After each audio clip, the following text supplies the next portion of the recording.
Hey guys, so I wanted to start out this video and apologize that I haven't uploaded my second video this week yet. I know that you're used to me uploading on Monday and then again on Wednesday or Thursday, but to be honest, I've been crazy busy this week with my day job because I do have one of those. And of course, whenever I try to sit down and film, Rex is in the background chewing on a bone. Buzz is back there making noises because I'm not paying attention to him. But it is Friday night. What time is it? It is 6:40. I have been up since 3:45 this morning, so if I sound delusional, I'm sorry. But like I said, it's been a crazy week. Explained by this finger, hey. And I just haven't really had time to sit down and talk to a camera. But I did want to get a video out for you guys tonight. It's, like I said, Friday night. I am in prep, so I don't do a whole lot on Friday night. I'm actually getting some computer work done right now, some recipes to write and some people to get back to, doing some client macro plans, all that fun stuff. But I've been getting a lot of the same questions repetitively. So I'm gonna do an FAQ for you guys. These are just some of the random frequently asked questions that I get, and I figure if I'm getting asked by a lot of people, then probably a lot of people could benefit from the answers. Also, I am in my travel sweater from Miss Jessica Aravello's website, Walking My Fashion, because like I said, it's Friday night and it's cold here and I'm cozy in Cincinnati, Ohio, where it's gonna get to -4 this weekend. And I'm just chilling in my travel sweater. So make fun of me if you want to. I'm cool with it. I just got off a full day of work. Hair and makeup's a mess, but we're gonna answer some questions if I ever get started with the actual video. Okay, so the first thing is, what should my starting macros be? And to be completely honest, that is totally different for every single person. It has a lot of different factors that go into it, including age, height, weight, activity level, and what your diet looked like before, what it looked like, you know, recently. There's just 1.5 million factors that go into it. Things like body type, what kind of exercise you do. So like a marathon runner and somebody who likes to power lift are gonna be on different macros. In my opinion, different meal timing, which is something else I find important. Some people would disagree on that, but to each their own, and that's why there's 1 million different coaches out there with 1 million different mantras, and everybody has a reason behind what they do, or at least they should have a reason behind what they do. If they don't, if you have a coach, ask them what their reasoning is.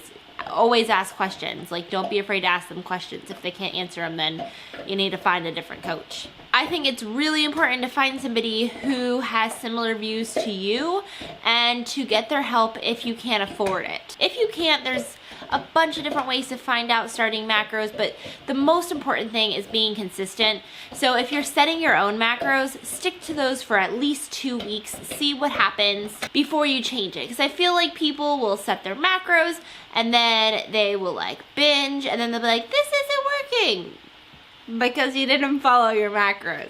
Be consistent with it. Like if you are going to eat 6 meals a day at blah blah blah time around your workout, stick to that for a couple weeks, see if it works. If it doesn't, change it. But the biggest thing I can say is to seek help from a professional if you are really, really serious about it, and if you really want to get to the next step in fitness and you've done everything in your own power and it's just not clicking. Or if you just want help from someone, reach out to people, compare coaches. Like I said, make sure that you like shop your market. Really trust the person that you're going to. I love that YouTube has a lot of coaches now. A lot of people have a lot of negative things to say about it. Like I was watching people's videos and they're like, everybody and their brother's trying to be a coach. Well, maybe those people are good for some people. Maybe they are not just like vultures trying to get your money and actually do want to help. Ask them questions. Ask them, you know, why they're doing what they're doing, like I said, and see if your values align. Interview your coach. So people have been asking me like what my starting macros should be, and that's my answer for that. If you are interested in my coaching, you can always email me at kelsey@cookingispun.com and ask me questions. Okay, so the next question I get a lot is what type of fat burner should I take? And I want to preface this by saying that if you are not on a solid plan, you shouldn't be taking one at all. If you're just starting out, you really shouldn't need one. You should just be following your macros very, very closely, whatever you set up for yourself or whatever your coach sets up for you, and be hitting the gym as hard as you can. And once you have that nailed down and to a T, and maybe you've stalled out for a while, like if you're not prepping for a show or for like a wedding or a special event, like just focus on your diet and exercise, because that's most important. And if that's not in line, nothing's gonna be in line, and you're gonna be wasting money on supplements. So once you get all that nailed down, then you can look at supplements. And as far as fat burners go, I don't like anything crazy. There is the 7 keto supplement I do like. I'll link that down below. It's pretty natural. There's one by Now Foods and one by Beverly. They're pretty much the same product, but I'll make sure I link that below for you guys. But like I said, supplements should always come second to nutrition, diet, exercise. Until you really have that nailed down and perfected, like I said, you're just wasting money on supplements. Another question I get all the time is, how do you stay motivated? Motivation is such a weird thing, and I kind of hate that word because I think that it's two-tiered. I think there's like intrinsic motivation, like coming from inside of you, and there's outside motivation coming from the outside world, whether that's like positive motivation or negative motivation, because things can motivate you to do things that don't align with your goals. So let's start with intrinsic motivation. This comes when you set a goal and you're like, I'm gonna do this. So let's pretend that I'm just starting out my fitness journey and I'm like, for 1 week, I am going to eat perfectly on my macro plan. I'm not gonna miss anything. I'm not gonna miss a workout. Like, my goal right now is 1 week. I'm very motivated to hit this goal intrinsically. So let's say that like your spouse is like, yeah, I'm gonna do it too. Let's make this goal together. We'll go to the gym together, eat healthy together. It's gonna be awesome. Yay, we're so motivated. Cool. Okay, so you're great. Day 1's awesome. You go and lift and you eat healthy with your spouse. Day 2's great. Maybe you stay in. It's a Saturday night, watch a movie, hang out. It's all good. Day 3, your husband wants to go to the bar and watch a football game, and he's like, well, I'm at the bar with my buddies. I'm just gonna have 1 beer. It's just 1 beer. It's not a big deal. And you go and you're like, but we said we're gonna stick on this plan all week. And he's like, well, whatever, you can do it, but I'm having a beer. That's when things get sticky in this example. So how do you stay motivated then to not have a beer with your husband and his friends and be alone now in this goal to hit your macros perfectly and be healthy all week? Because before you were a team and now you're by yourself. So that outside motivation to do something negative has now entered the situation. Really, it's all about how bad you want your end goal. How bad do you want to stick to your diet for that whole entire week? Do you really want it? Or are you like, that's okay. I still have next week. Screw this week. Let's have a beer. Or are you like, no, I really, really want this for myself, for my health, for my mental health. If I get this goal, I'm going to feel so much better. That's kind of the difference there. To me, motivation's all about how bad you want the end goal. Because, hey, we all want the beer at the bar. We all want the piece of cake at the birthday party. Like, do you know how much I miss a good steak and a glass of Pinot Noir on a Friday night when I'm on prep? Trust me. You probably know.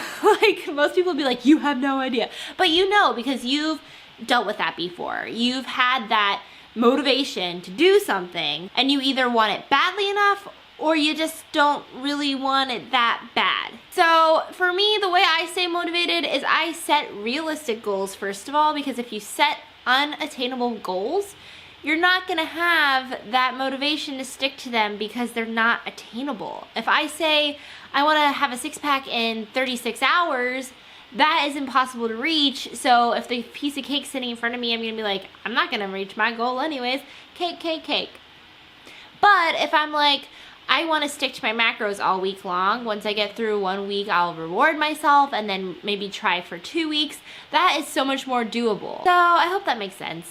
If you guys understand what I'm saying, comment below. I would love to hear what some of your guys' goals are coming up, currently, whatever. Talk about it in the comments. That's another way to kind of remind you about what your goals are. Doing things like talking about it in YouTube comments, or I have like a board set up in my office here that I put like a to-do list or date reminders or whatever, and looking at that all the time is a constant reminder of my goals. Having a check-in with a coach can be huge for people that are trying to reach their goals. So maybe you want to lose 20 pounds in 4 months, and every week you have to check in with your coach and tell them what you did, what you ate, why you are the way you are, whether it's good or bad on that Monday is huge motivation. If you eat that piece of cake and you screw your week up, you have to tell your coach that. So that is huge for goal setting. So you want to have goals and be able to hold yourself accountable for those goals,